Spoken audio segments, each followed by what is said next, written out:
नमस्कार, झी 24 तासच्या रोखोक या विशेष कार्यक्रमात आपलं स्वागत। मी प्रसाद काथे। महाराष्ट्राचा रणसंग्राम प्रामुख्याने रंगणार आहे तो शिवसेना आणि भारतीय जनता पार्टी या युतीमध्ये, तर समोर असलेल्या राष्ट्रवादी काँग्रेस आणि काँग्रेसच्या आघाडीत। दोन्हीकडचे मित्रपक्ष हेही काही जागा लढवतील असं चित्र असलं तरी प्रामुख्याने युती आणि आघाडी यांच्यातच महाराष्ट्रातला लोकसभेचा रणसंग्राम पेटणार आहे। महाराष्ट्र हे 48 जागा असलेलं महत्त्वाचं राज्य आहे उत्तर प्रदेशाच्या नंतरचं। त्यामुळे दिल्लीचं तख्त राखायचं असेल तर महाराष्ट्राला साथ महत्त्वाची ठरणार आहे। प्रचाराची संयुक्त सभा घेत पूर्वी एकमेकांवर टीका करणारे शिवसेना आणि भाजपाचे नेते एकत्रितपणे प्रचार करतायत, तर दुसरीकडे काँग्रेस आणि राष्ट्रवादी काँग्रेस उमेदवार जाहीर करण्यात पुढे आहेत। युती आणि आघाडीत नेमकं काय सुरू आहे? जागा वाटपाचा तिढा पूर्णपणे सुटला आहे का? मित्रपक्षांना कसं सामावून घेतलं जाणार आहे? प्रचारात आणि उमेदवार जाहीर करण्यात कोण नक्की पुढे आहे? सध्याच्या घडीला दोन्हीकडची तयारी कितपत भक्कम दिसतेय? आणि असंच होत असताना मुंबईतल्या दुर्घटनेकडे पाठ फिरवून प्रचारासाठी आणि मनोमिलनासाठी अमरावतीला गेलेल्या उद्धव ठाकरेंचं वागणं कितपत बरोबर आहे? या आणि अशा अनेक प्रश्नांची चर्चा करूयात आजच्या रोखोक कार्यक्रमात। युती आणि आघाडीत नक्की चाललंय काय?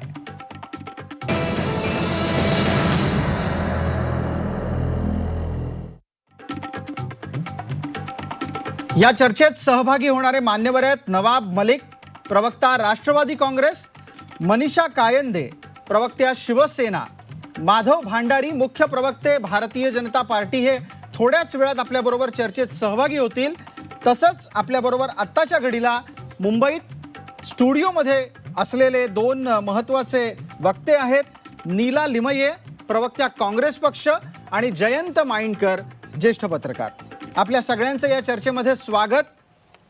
चर्चेची सुरुवात आपण करतोय मनीषा कायंदे यांच्यापासून। कायंदे मॅडम, स्वागत आपलं चर्चेमध्ये।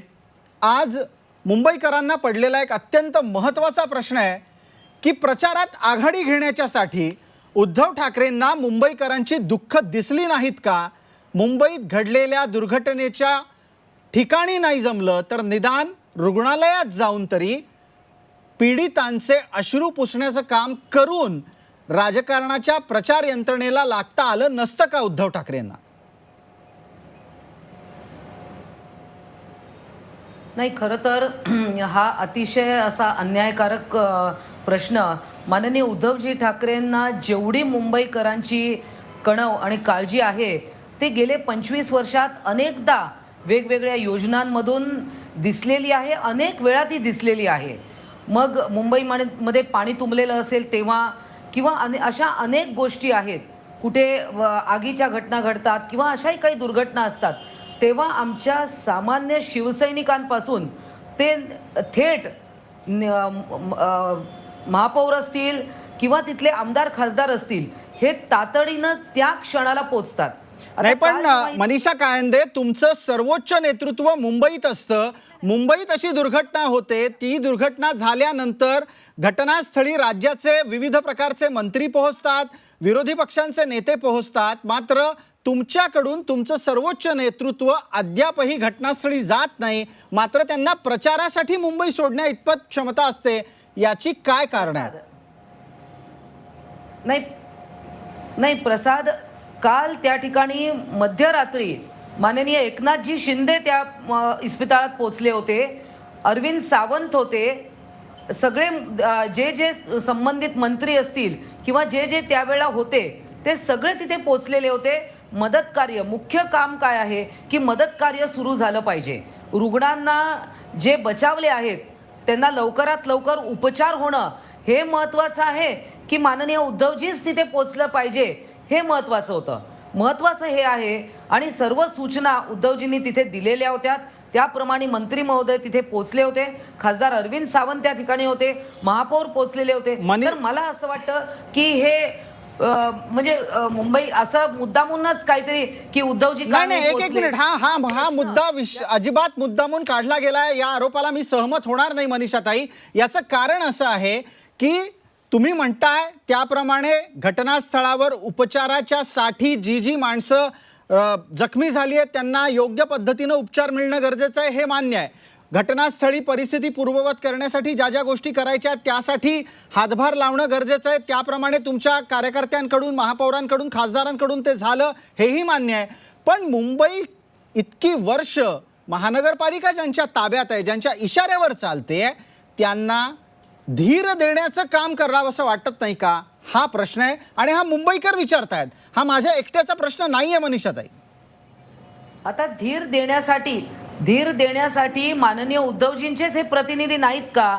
जर का एकनाथजी शिंदे तिथे पोहोचतात आहे, मंत्री महोदय, आरोग्य मंत्री आहेत, अरविंद सावंत हे माननीय उद्धवजींचेच प्रतिनिधी आहेत ना.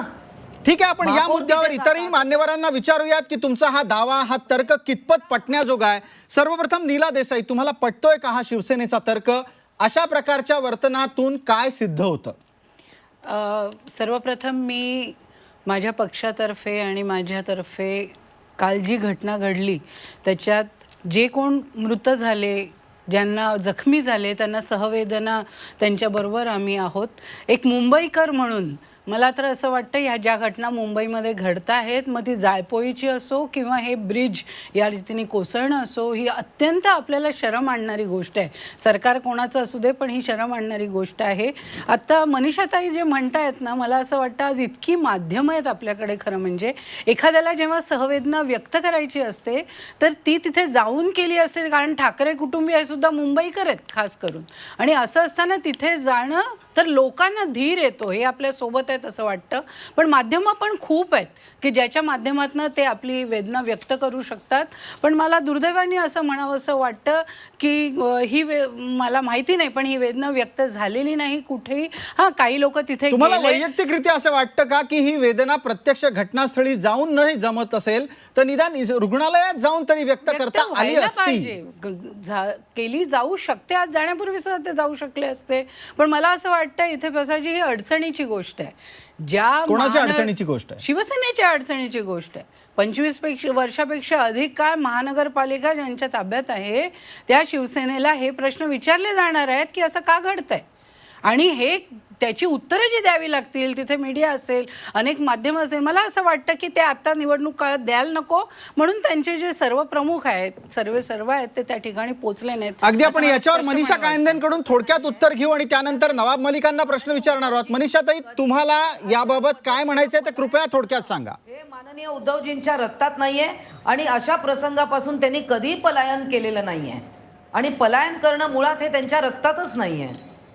ठीक आहे, आपण नवाब मलिकांची भूमिका घेऊ. नवाब मलिक, शिवसेनेचं म्हणणं असं आहे की संवेदना व्यक्त करण्याच्या साठी घटनास्थळी जाण्याची गरज नाही, कार्यकर्ते होते, साहेबांना जाण्याची गरज नाही. असं हिंदीत एक मन आहे, त्याच्यात मराठीत मी उल्लेख करतो, गोड गोड गप कडू कडू थू. म्हणजे हे मरीन ड्राईव्हला एक लहानसा ओपन जिम असेल, ते यांचे युवा सेनेचे अध्यक्ष येत आहे. म्हणजे त्यांना फोटोशूट, पब्लिसिटीसाठी यांना वेळ आहे. जेव्हा अडचणीत मुंबईकर असतो, लोकांचे प्राण जाते, तेव्हा यांना वेळ नसते. यांचे प्रतिनिधी येत आहे. मग इतर कामासाठी स्वतः का हजर राहत आहे हे प्रश्न आहे. आमचं एकच म्हणणं आहे, संवेदना पण व्यक्त करत नाही आणि जाऊन तिथे कुठेतरी धीर देण्याचं काम करत नाही. निश्चित रूपाने मुंबईकर यांच्या मनात कुठेतरी तुमच्या ज्ञानात मी भर टाकू इच्छिते. नवाबभाई, तुम्ही पेपर वाचत नाही, तुम्ही ट्विटर वाचत नाही, तुम्ही अनेक गोष्टी वाचत नाही असं मला इथे दिसतं. कारण तुमच्या उमेदवारीमध्ये इतका गोंधळ तुमच्या पक्षाला मोठमोठी खिंडारं पडत चालली आहे, त्यामुळे आता तुम्हाला काहीच दिसत नाही. आणि मुंबईकर वारंवार जे शिवसेनेला निवडून देत आहेत, मुंबईकरांनी भाजप शिवसेनेला साथ दिलेली आहे, कारण काम चांगलं केलेलं आहे आणि कामाची पोचपावती आहे. त्यामुळे नवाबभाईंना काय आहे की आता ते सैरभैर झालेले आहेत, ते काही बोलू शकतात. जिमचं ओपनिंग काय, जितकी काळजी मुंबईकरांची. आता अनेक वेळा मुंबईमध्ये पावसाळ्यात पण मनीषाताई, मला असं वाटतं की तुम्ही त्यांना बोलू दिलं तर ते बोलतील ना. तुम्ही ते बोलायला लागल्याच एकदम आपला विषय सुरू केलेला आहे. मला वाटतं आपण सभाशास्त्राच्या किंवा वादविवादाच्या नियमानुसार त्यांना काही काळ बोलू द्यावं. नवाब मलिक, आपल्याकडे 1 मिनिट आहे.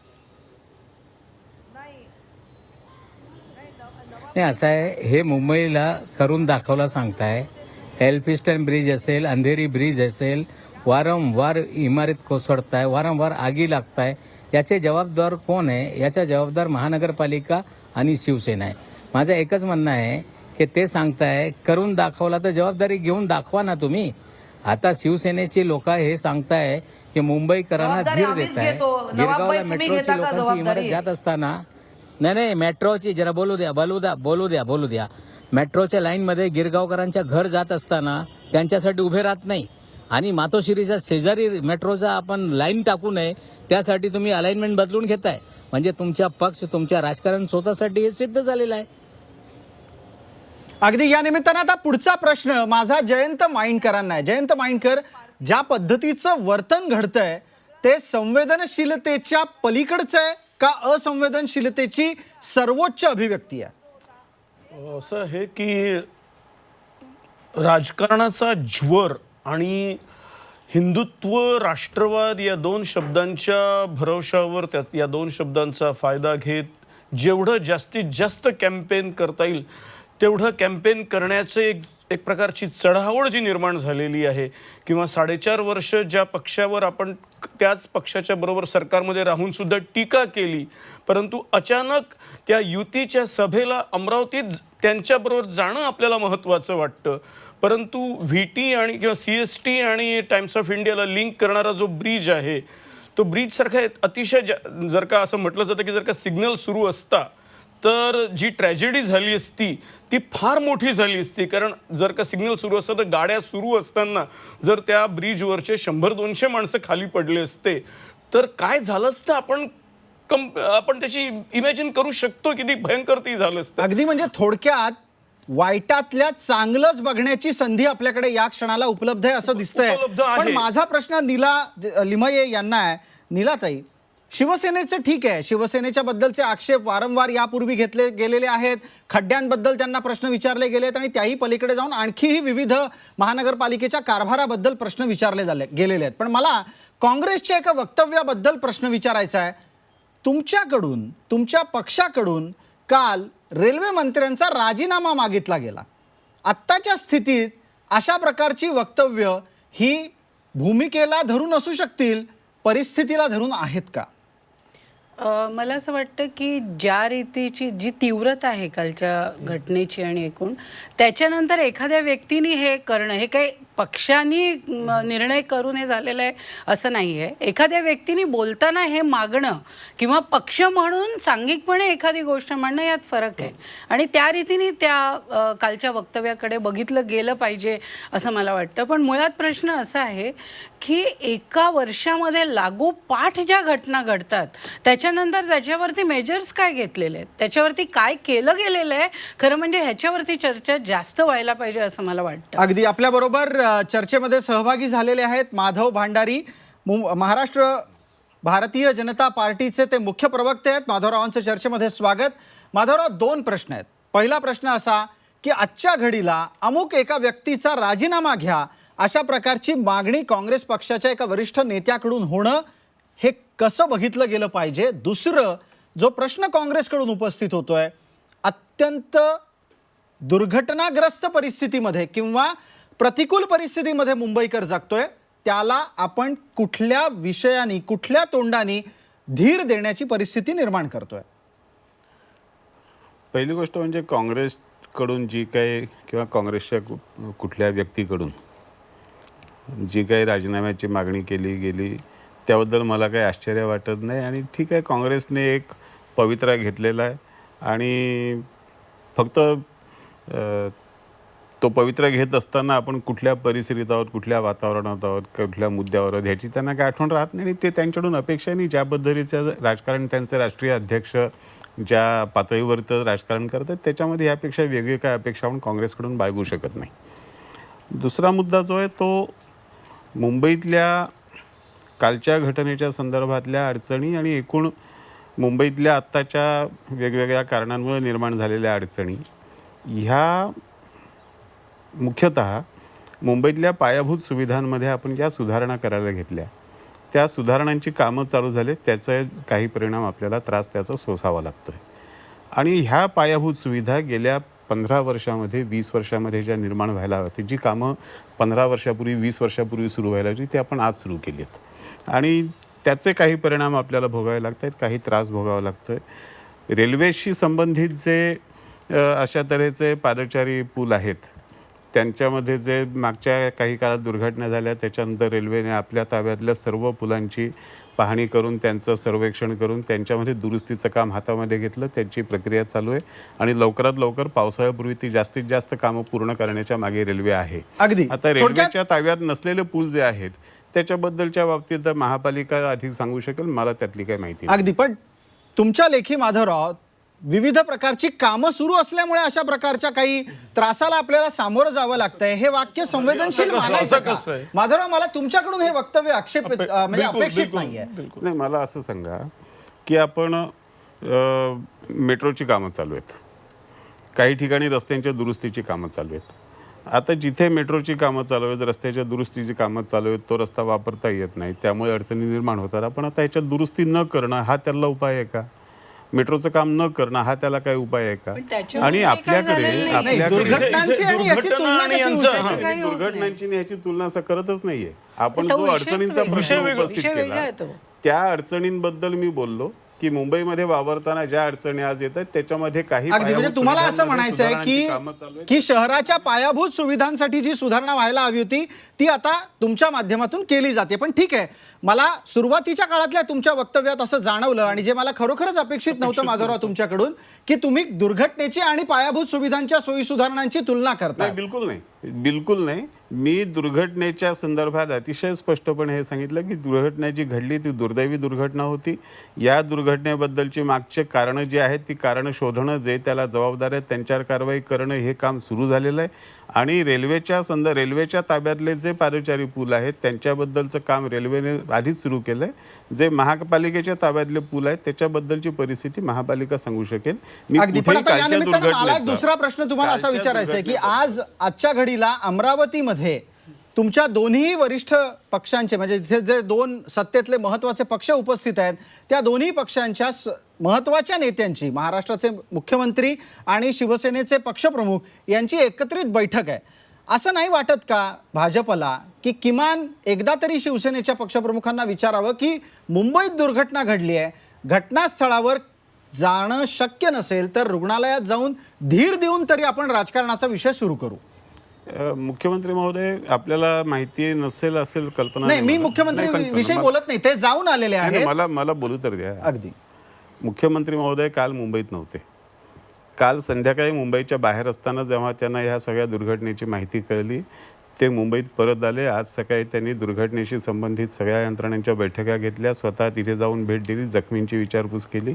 त्याच्यामध्ये आपण जे जे करायला पाहिजे, ज्या ज्या गोष्टी करायला पाहिजेत त्या सगळ्यांमध्ये मुख्यमंत्र्यांनी आपली भूमिका बजावण्याचा प्रयत्न केला आणि ते करून परत ते अमरावतीला गेले. माझा प्रश्न आता- हा तुमच्या सहयोगी पक्षाच्या पक्षप्रमुखांबद्दलचा आहे माधवराव. मी माझ्या पक्षाबद्दल बोलू शकतो. ठीक आहे. आता या क्षणाला आपण मुंबईतल्या दुर्घटनेच्या अनुषंगाने राजकीय व्यक्तींचं काय वर्तन होतं आणि एकूणच दिवसागणिक राजकीय ज्वर वाढत असताना त्यांच्या राजकीय भूमिका कशा असू शकतील याची चर्चा करण्याचा प्रयत्न केला. मात्र दुसऱ्या भागात आपण अधिक थेटपणे प्रयत्न करणार आहोत या चर्चेचा की युती आणि आघाडी या दोघांमध्येही राजकीय पातळीवर कोणी खरंच पुढाकार घेतलेला आहे. तेव्हा रोखोकचा पुढचा भाग चुकवू नका.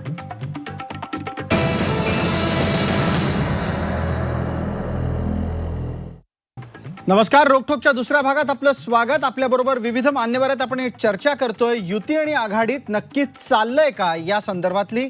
आता चर्चेची सुरुवात होतीये ती काँग्रेस पक्षापासून. नीला लिमये आपल्यासोबत आहेत. नीला मॅडम, थोड्याच वेळापूर्वी आपण आमच्या चॅनलवरच पाहिलं असेल की सांगलीत पक्षाच्या कार्यकर्त्यांनीच काँग्रेसच्या कार्यालयाला टाळं ठोकण्याचा प्रकार घडलाय.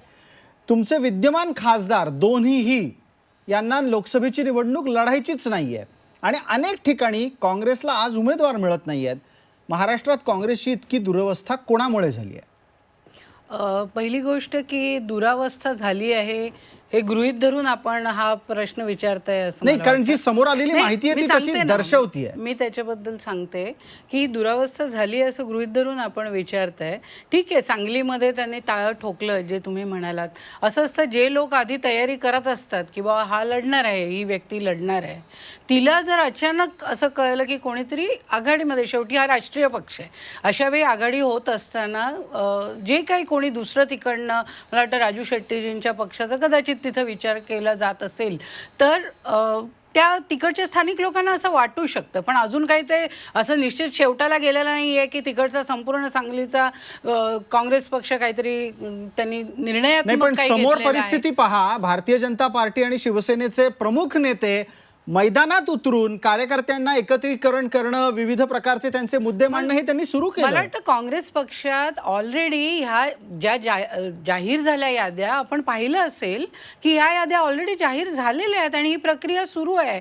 फक्त शेवटी असं आहे, जो राष्ट्रीय पक्ष आहे त्याला वेगवेगळ्या लोकांना, आणि इथे आमचा परत जो आमचा आघाडीतला पक्ष आहे तो तसा प्रामुख्याने महाराष्ट्रातला पक्ष आहे. असं असताना त्यांच्याबरोबर जेव्हा एकत्रित आपण जागा वाटप आणि गोष्टींचा निर्णय करतो त्यावेळी थोडा त्याला वेळ लागू शकतो. मला असं आणखीन वाटतं किती निवडणूक स्वाभाविक. तोंडावर येऊन ठेपली. 11 तारखेला मतदान आहे पहिलं. जाहीर होत आहेत हो, त्यांनी 2-3 दिवसामध्ये त्या होतीलच. अजून मला वाटतं विरोधकांच्या व्हायच्या आहेत, त्याच्या आधीच काँग्रेस आणि राष्ट्रवादीच्या झालेल्या आहेत. अगदी एका तुमचं म्हणणं रीतीने. असं आहे की फक्त विरोधकांच्या आधी किमान तुम्ही उमेदवार घोषित केलेले आहेत. आपल्यासोबत नवाब मलिक आहेत. नवाब मलिक, तुम्हाला खरंच मनापासून असं वाटतंय की आघाडीमध्ये सगळं ऑल वेल आहे आत्ताच्या घडीला? कारण टप्प्याटप्प्याने का होईना पण ज्या पद्धतीनं राष्ट्रवादी काँग्रेसची यादी आली त्यात महत्वाच्या असलेल्या 2 जागांच्या बाबतीत अद्याप घोषणा नाहीये, असं चित्र समोर येत आहे.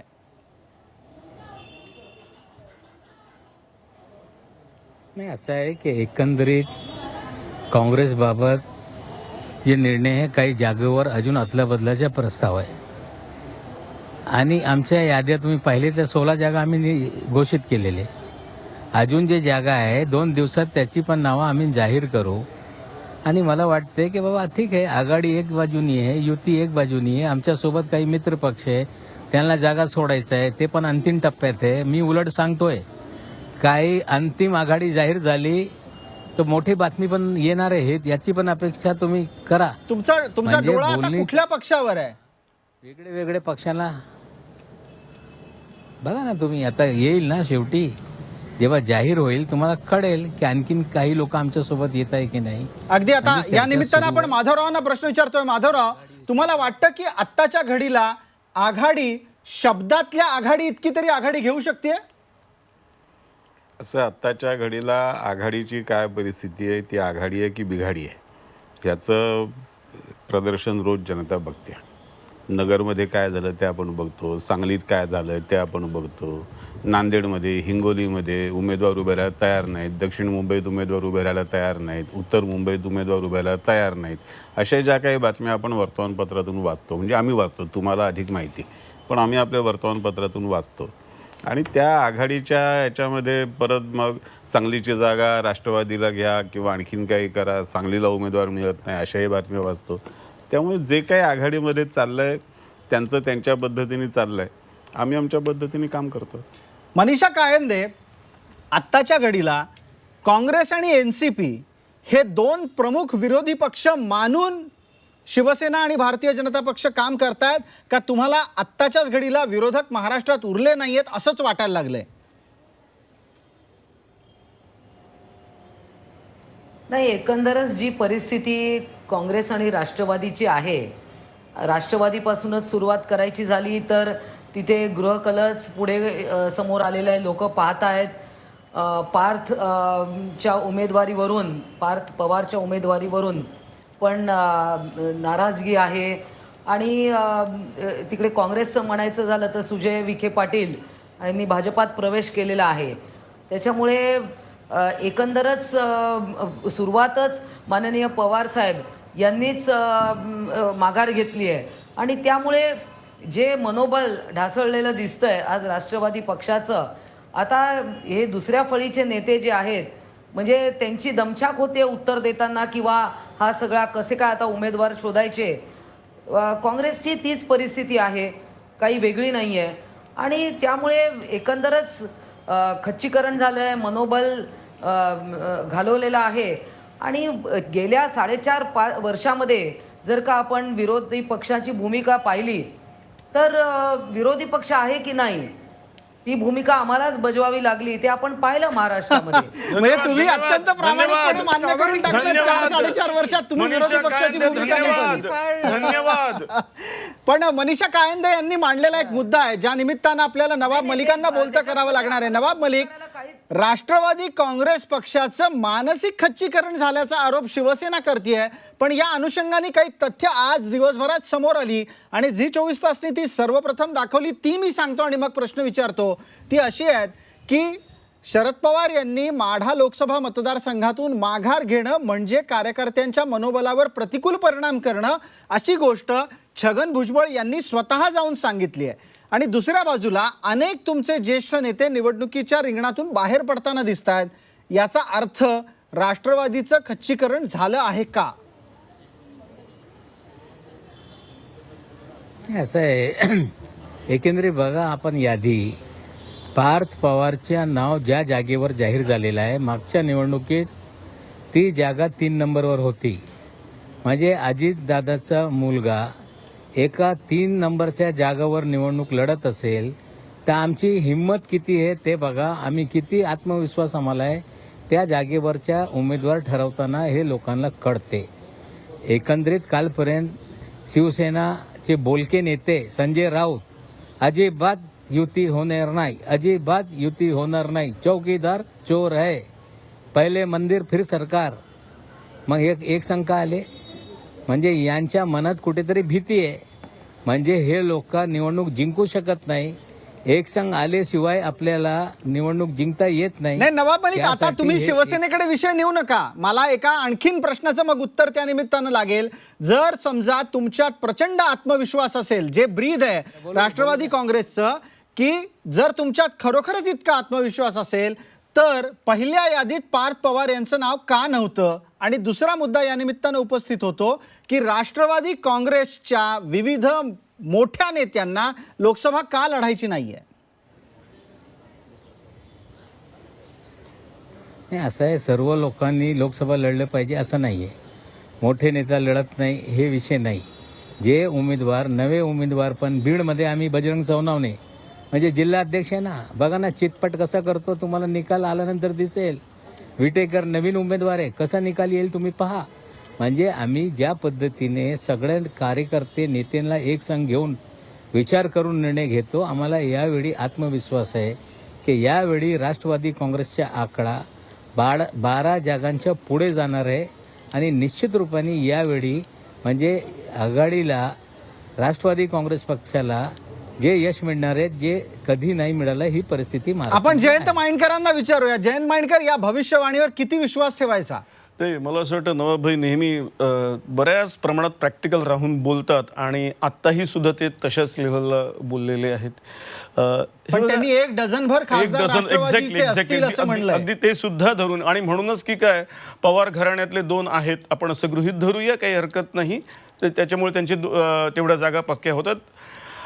प्रश्न असा आहे की त्यांनी हे म्हणायचं कारण की राष्ट्रवादीने आत्तापर्यंत म्हणजे त्यांचं लोएस्ट रेकॉर्ड 6 ज्या मला वाटतं 4 आउटगोईंगमध्ये जे होते, आणि हायेस्ट रेकॉर्ड मला वाटतं महाराष्ट्रातलं 8 की 9 होतं. 9चं रेकॉर्ड होतं.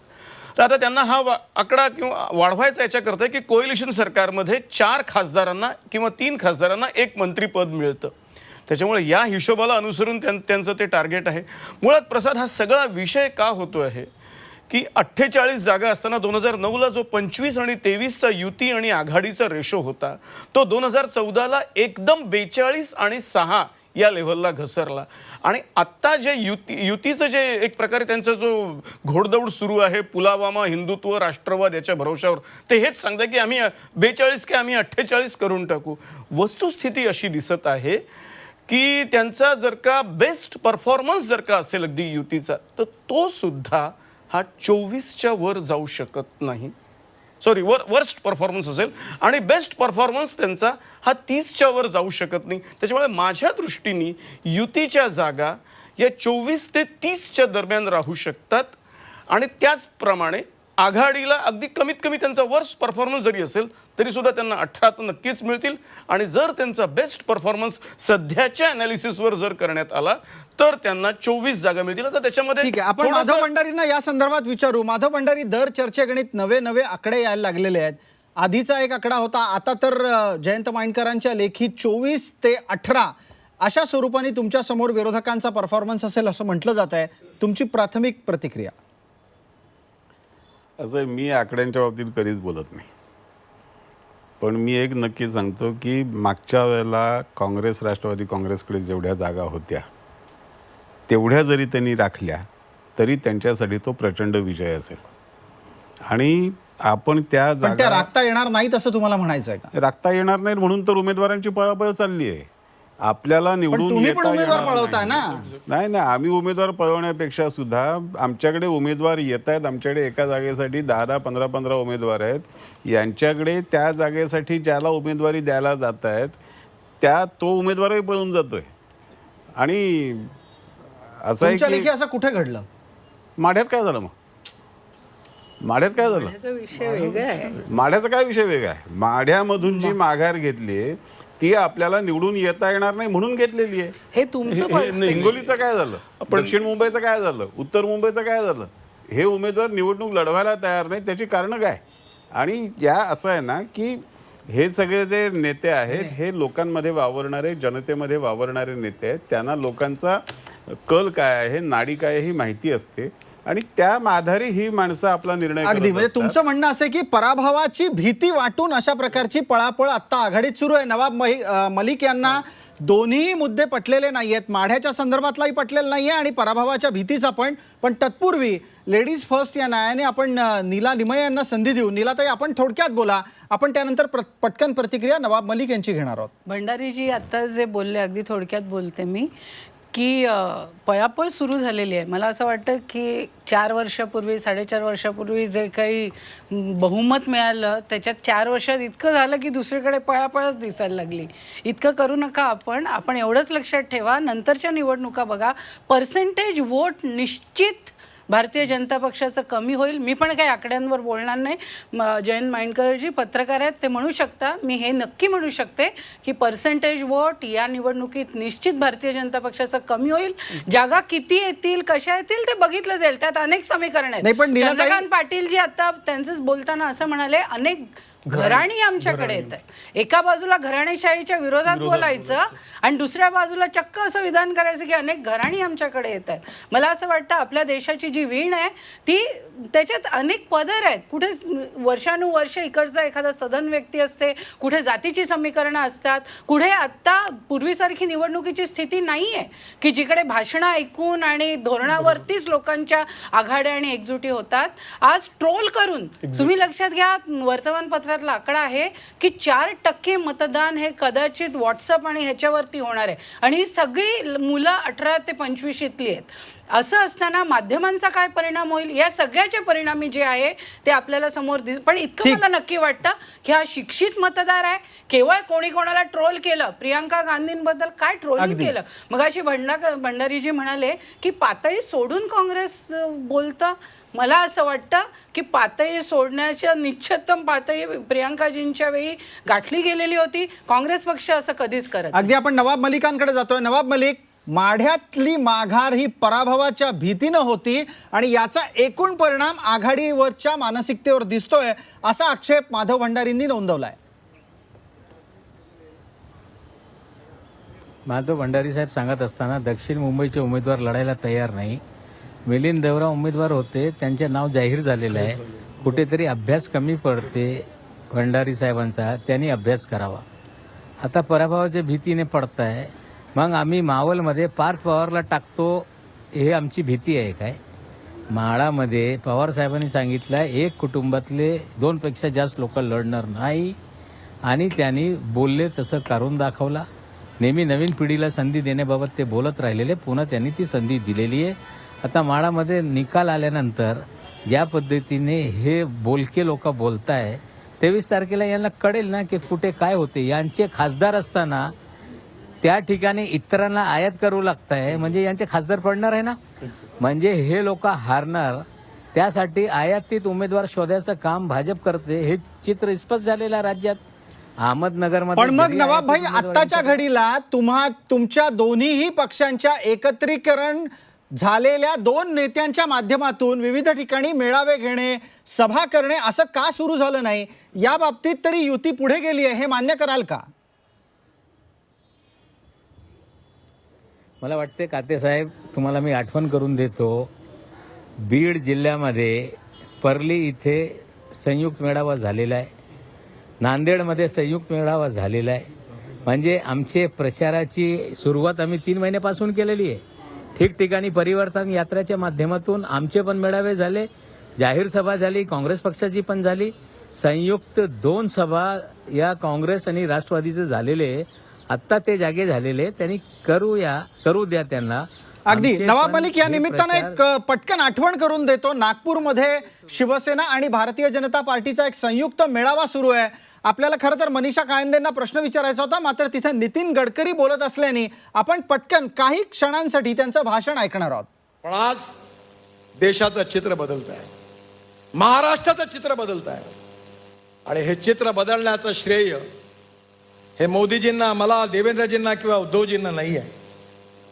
हे महाराष्ट्राचं आणि देशाचं भविष्य आणि चित्र बदलण्याचं श्रेय कोणाला असेल तर हिंदुस्थानच्या जनतेला आणि माझ्या. काही तांत्रिक अडचणींमुळे आता आपल्यापर्यंत पोहोचणारं भाषण थोडक्यात आपल्याला आवर्त घ्यावं लागलेलं आहे. आपल्यासोबत मनीषा कायंदे आहेत. मनीषा कायंदे, नवाब मलिकांचा दावा आहे की 23 मेला खरं चित्र दिसेल. तुमच्या लेखी 23 मेला कोण कुठे असेल?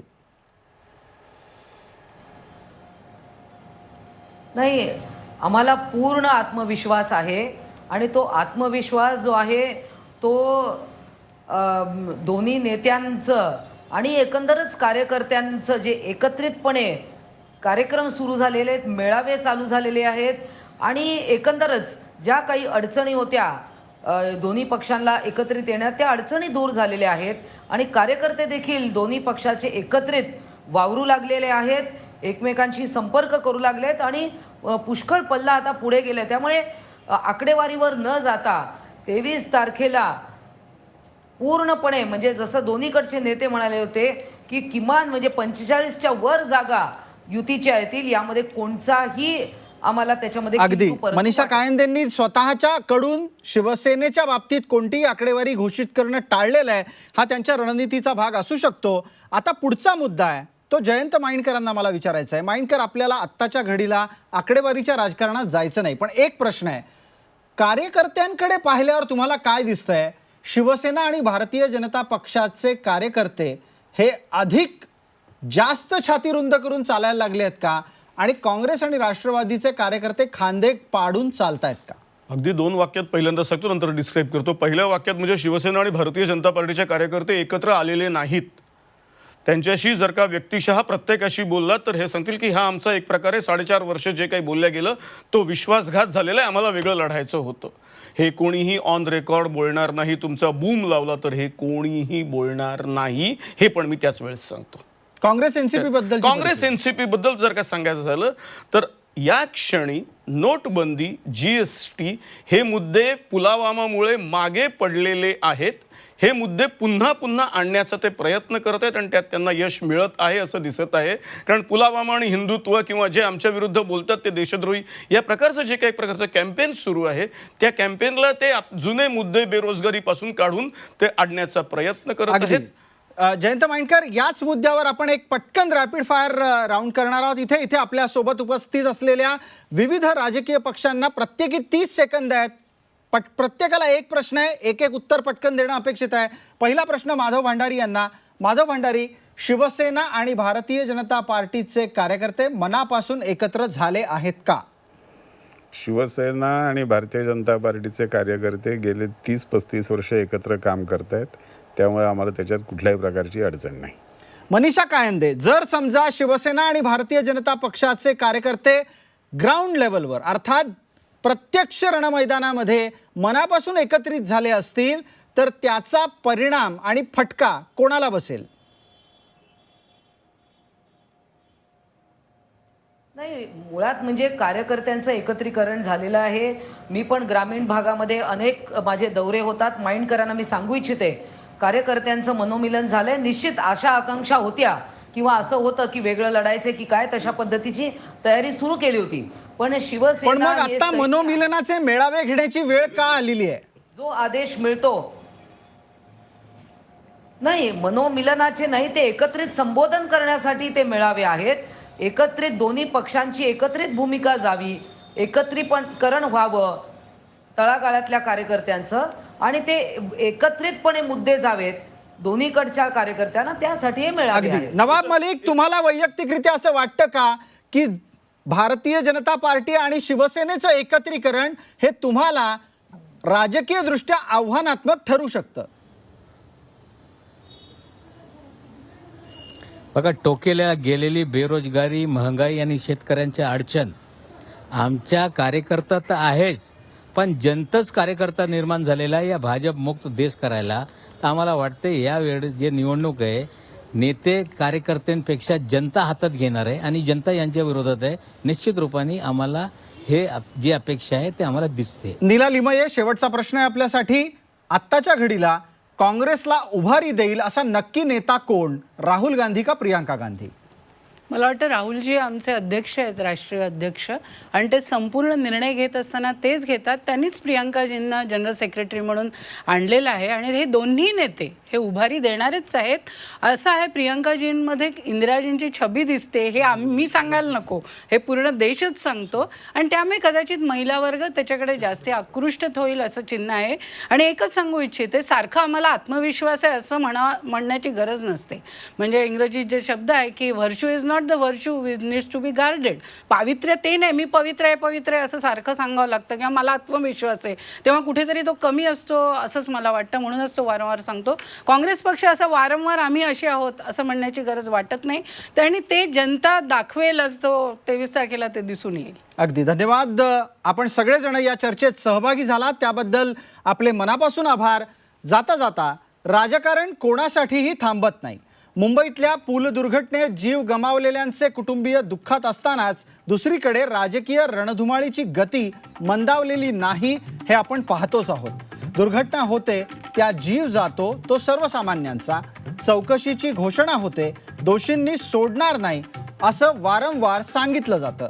नंतर हे सगळं विसरून राजकारणी फक्त राजकारण करत राहतात आणि थंड रक्ताची निगरगट्ट नोकरशाही चौकशीचे सोपस्कार पार पाडत राहते.